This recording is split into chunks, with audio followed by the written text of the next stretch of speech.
This is 4BC Weekends with Jess Millwood, filling in for Spencer Howson. Thanks for joining me on 4BC Weekends. I am Jess Millwood, filling in for Spencer Howson, and it is 7 minutes past 10 on this Sunday.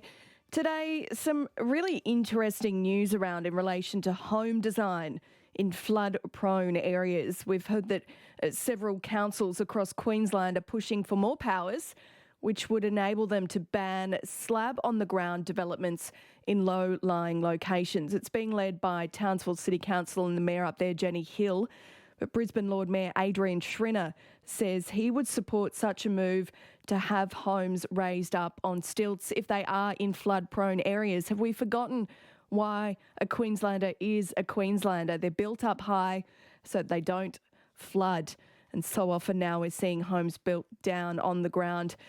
But what does a flood-resilient home look like? Well, someone who knows it best is joining us now, Dion Seminara. He's the principal architect of Dion Seminara Architecture in Morningside. Dion, good morning. Thanks for your time. Good morning. How do you think we are going in this space of flood-resilient home design? Because, first of all, you designed a home to be built in Grantham. Tell us about that. Yep, that was a national flood competition that I did about 11 years ago, just after the 2011 flood. We were fortunate to be the winners there. It's a flood-proof house. It's certainly built on stumps or posts or stilts, or whatever people like to call them, and it's certainly meant to be out of the ground. Now, flood-resilient homes are possible, but it is sometimes quite difficult to transform a standard brick veneer home into a resilient home. So, yes, the mayors there are right. They should certainly stop homes being built in flood zones, and there is already existing legislation to stop that.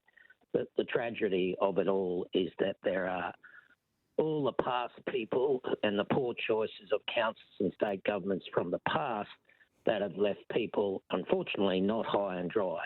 In most cases, those people impacted by flood waters could have all been prevented if in a way councils and developers and other people weren't so greedy at those past times. Because now it certainly is legislation to stop homes or renovations being carried out in flooded areas. But most lay people don't understand where to look. We offer a design advice service to help people out in many regards, whether it's resilient design work or flood proofing. We've done obviously many jobs in the recent months, weeks and so forth in these damp times to give people advice and direction.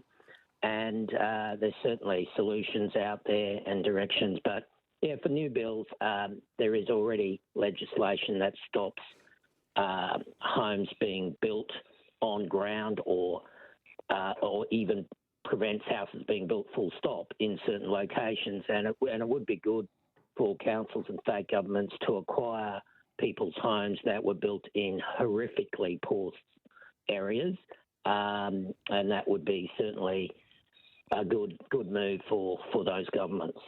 I mean, the tricky thing is we need homes to be built right now, possibly more than ever, but it's all about how you build them. And as I say, the typical Queenslander, it's built up on stilts for a reason, isn't it? Correct. It's one of the reasons was flood and flood waters. The other reason was good ventilation. And unfortunately, these days with people, maybe not so bigger families, but people wanting more space, people are filling in under those homes. And sometimes that's not done with approval. And that would be sort of part of the problem out there.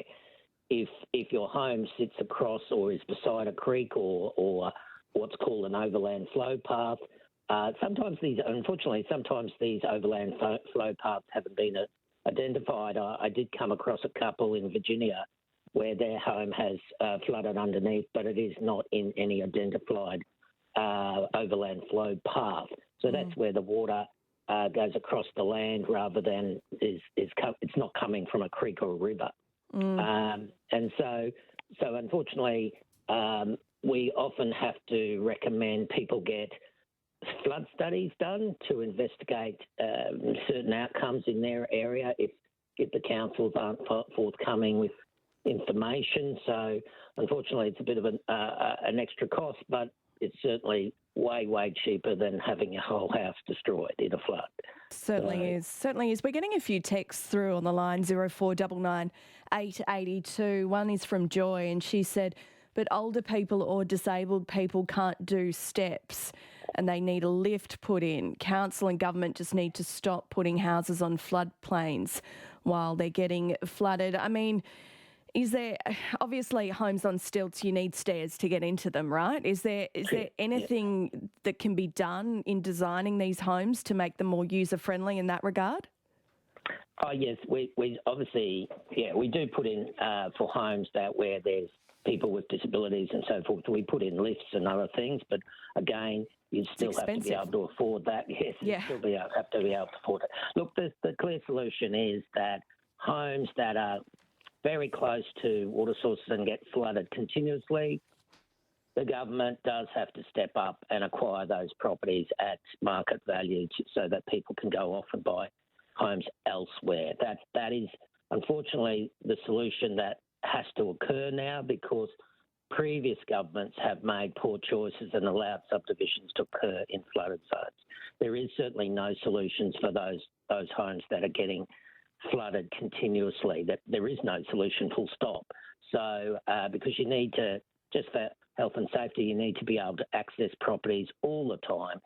And when they're underwater, you obviously can't access those properties. So those properties have to be acquired. For other properties that are on partially flooded sites, there is already the legislation in place to stop people building slab on ground in those positions. But again, most people don't know where to look, and that's why we have these design advice type services to help people make better design choices, be it for flood, good ventilation, sustainable design. All of those things is what we cover to ensure that people get a best outcome for their lifestyle, for their living environment. And Dion Seminara, as you mentioned there, those flood buybacks, we are seeing some of that happening at the moment across the southeast after those devastating floods in February. And we're also seeing some people raising up their homes with some government funding, although a lot of people I speak to say that it's been really difficult to get all those approvals done. Have you been approached by people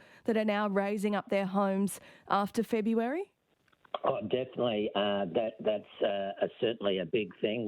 We've had several clients who were thinking in the past that council had done stuff to divert the water, and those properties were completely wiped out again. So, there's a lot of people raising up their homes as a solution, but obviously not ideal if you've got a disability or somewhat impossible.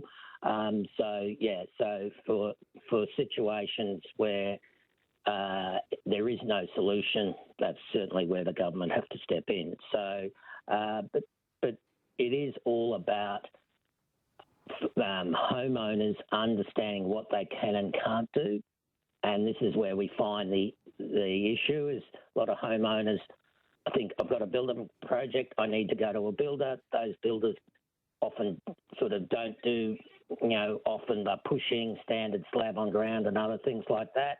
They're not designers.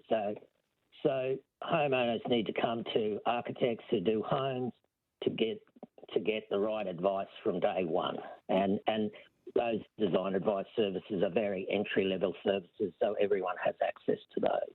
Yeah, that's wonderful advice. It's a really interesting issue. It's got a lot of people talking. So Dion Seminara from Dion Seminara Architecture, we really appreciate your time here on 4BC Weekends. Thank you. Thank you. It is 16 minutes past 10. If you've got something you wanted to add to that discussion, the number is 133 882. Should people be banned from building slab-on-ground homes in flood-prone areas? We know it as the Queenslander. It's built up high, and it's built up high for a reason. So should people be banned from building homes that are on the ground in flood-prone areas? Give me a call, 133 882, or the text line is 0499 880 882.